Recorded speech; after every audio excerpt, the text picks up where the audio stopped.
What do Dungeons and Dragons, Satanism, and artificial intelligence have in common? The answer is, I think they're all moral panics.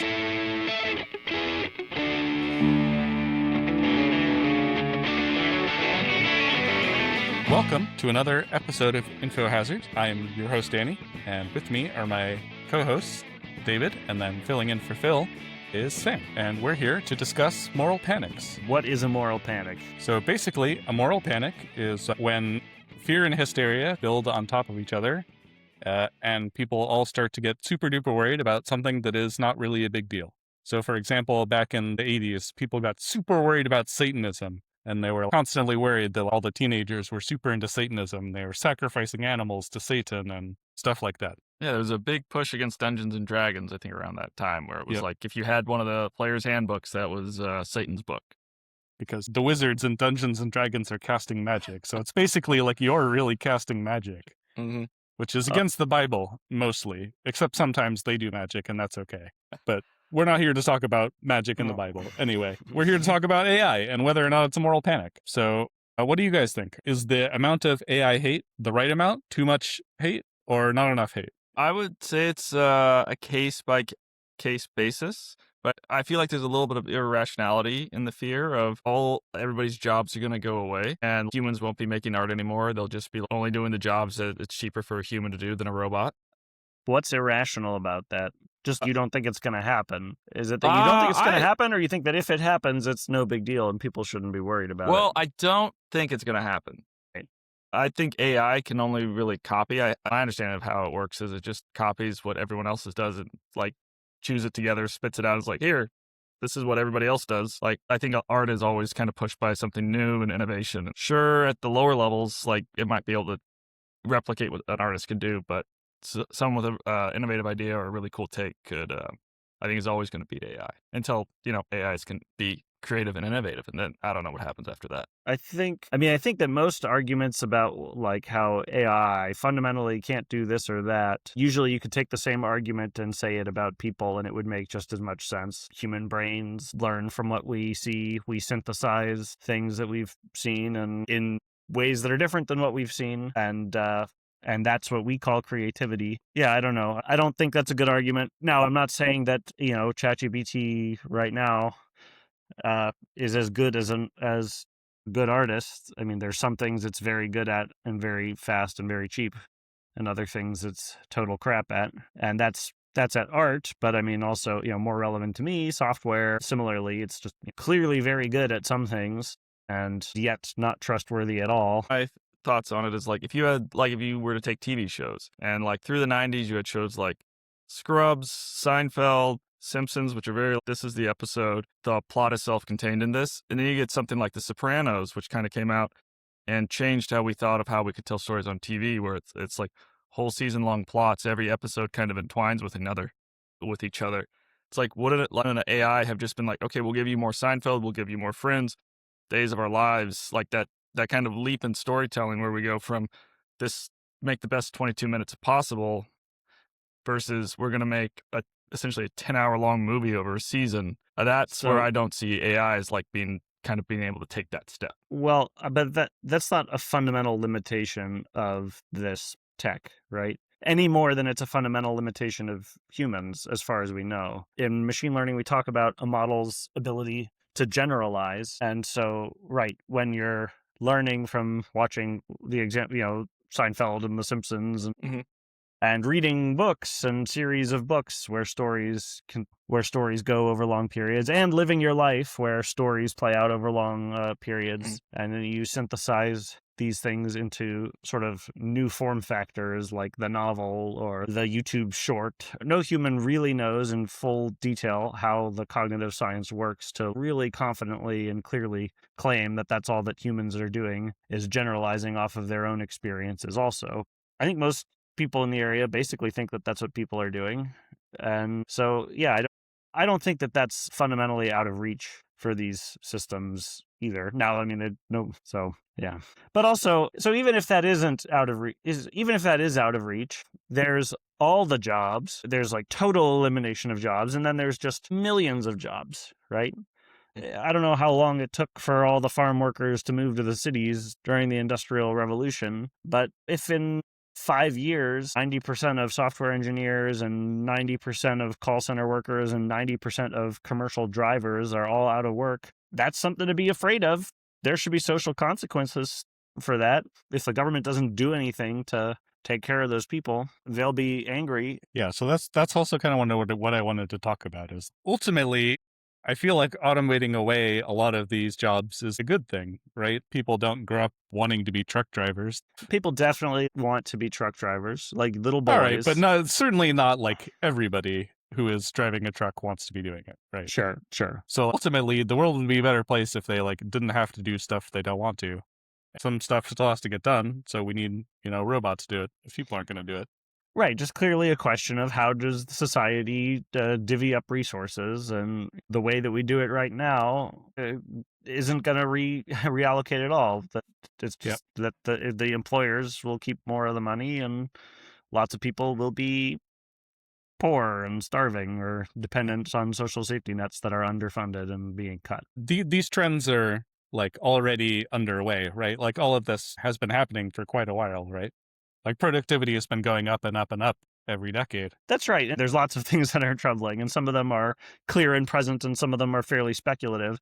What's scary to me is not the Terminator scenario. It's just what are people with lots and lots of data centers at their command? What are they going to do with it?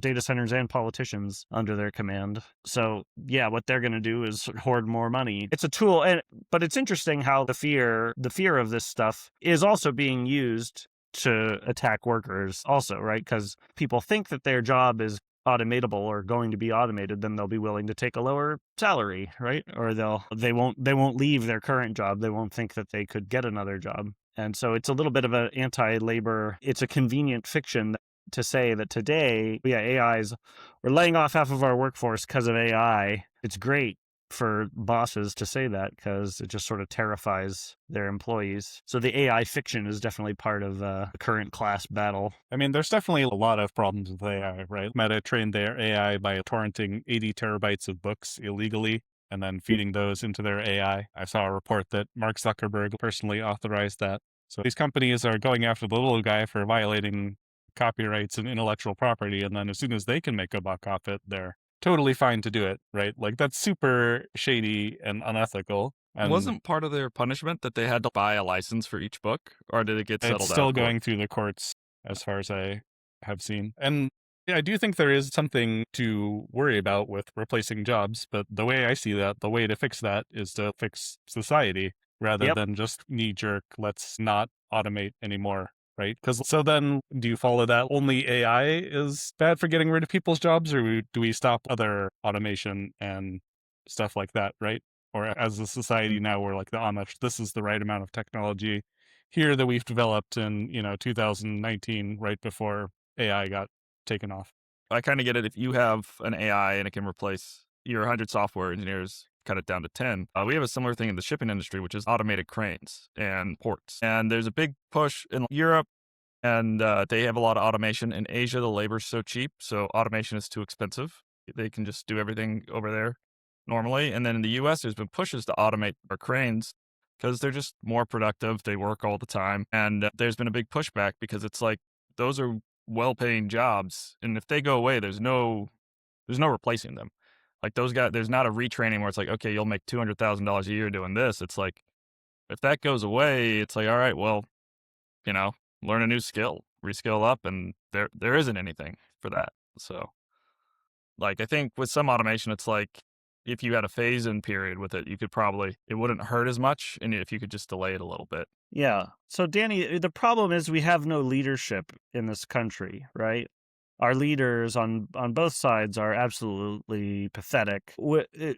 I think we could talk about where we ought to go, but in the absence of leadership, we're not going anywhere but hell in a handbasket. We should probably have 25-hour work weeks or we should slow down the rate of automating jobs, and we should not derive all of our meaning from our work, right? And we should do things like that. That takes leadership. We don't have it. That would be nice. But so the reason I wanted to, that made me think that maybe the AI hate has crossed into a moral panic territory is there's two things that are happening here in Portland that made me think this. So the first one is we got our first Waymos, and That's how it people in starts. Portland hate them, dude. Holy shit, do they hate them. And it's so funny because all of their arguments are like, well, think of the poor Uber drivers. They're going to be unemployed. And like 5 years ago, all of these exact same people hated Uber, dude, with this exact same fiery passion. Oh, those poor taxi companies are going to be unemployed, and Uber's just the new devil. And I don't see this as the hypocrisy that you seem to see it as. I see this as fighting on the terrain that we find ourselves on. I don't think these people are weeping for Uber Inc. I think they're weeping for Uber drivers. And even 5 years ago, I don't think that these people had anything against Uber drivers. Yeah, but they didn't want Uber around is the point, and now they're fighting to keep Uber around, right? They've completely about-faced within 5 years. I wouldn't say it's a complete about-face. They were fighting to keep humans getting paid for their work then, and they're fighting to keep humans being paid for their work now. All right. Well, maybe you've convinced me. So the other example I saw was, so we have this renewable energy company in Portland that's trying to use waves to generate renewable electricity. And they took an investment from an AI company to try and build some floating data centers to harvest this electricity and just use it out there in the ocean. And people were like flipping their fucking lids about this, dude. I saw a guy who was like, well, I interviewed at this company and I had gotten rejected and I was sad, but now I'm happy. So it's like this guy was in favor of a renewable energy company until they were going to use some of the electricity for AI. Wouldn't it be better if they were using renewable energy? And so he's just like, because some of this will be used for AI, now I hate it.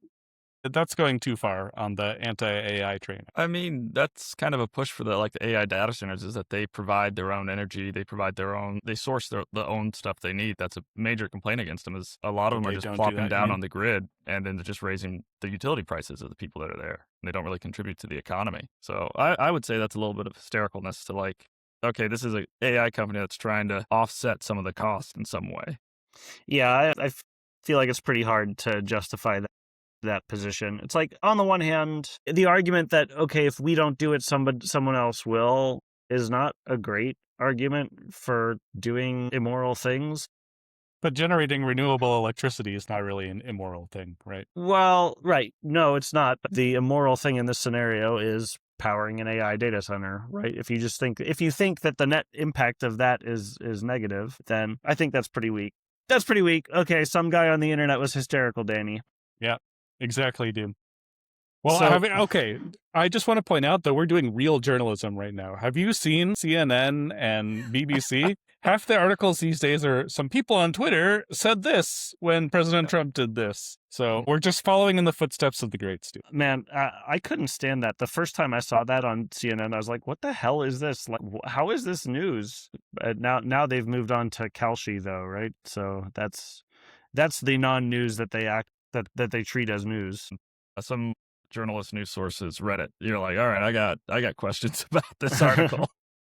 Well, because the articles, some people on Reddit say this, so then they have to go to Reddit to see what the people on Reddit are saying. Okay, I do have an example of AI that might fall under this. So Powell's Books, I think about 8 months ago or so, that they bought some like swag for the store that they sold in the store, and they got into a load of trouble because they used an AI artist instead of a local Portland artist. Well, okay, so apparently, according to the statement from the company, they used a local artist who uses AI in their process.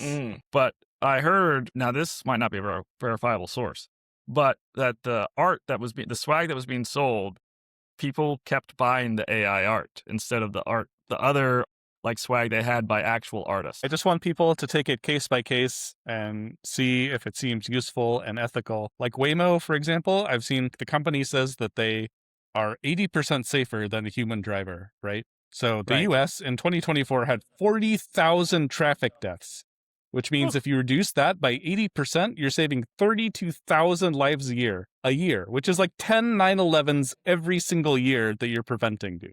That's definitely worth exploring rather than just a knee-jerk, oh, we must protect the inherent dignity and great jobs of being a gig Uber driver, right? That shit sucks. Totally. I think Uber, when they started like spreading out, that if you make like options like Uber and probably Waymo available, it's like where Uber spread, DUIs dropped. Like if you give people an option that's, not, I'll wait an hour for a taxi to show up, like people will take it instead of driving home drunk. I remember that was one of their little green flags. You have an Uber driver making $10 an hour versus a taxi driver making $40 an hour. Some of their corporate propaganda. We save lives. Blah blah blah. No, Uber fucking I'm not sucks listening. in so many ways. Well, but do they save lives? Maybe they save lives. I mean, they quite possibly do. Basically, if there's a point to this episode, it's if you're one of those blindly AI hating people, maybe every now and then take a moment, think about if it could actually be useful and good. Often it's not, but sometimes it is. And so let's just all chill out and try and do things a little better. And maybe try and get society to have a little bit of a safety net. So if you lose your job, you don't lose your healthcare and all your income and your house, etc. And then we'll be covered for AI problems and all sorts of other problems. But, that's a little outside the scope of this episode. Anyways, if you have a comment about whether you think AI is always hateable or this is a moral panic or AI is always good or anything about AI, or if you're an AI who wants to leave a comment, go ahead and leave a comment. Or if you're a Satan worshiper. Or if you're a Satan worshiper, leave a comment. Play Dungeons and Dragons. Hail Satan. Give us your favorite ritual. That's been another Satan-worshipping episode of Info Hazard. Yes, it's too late. Hail Satan. Boo. Oh, God damn it, Jamie.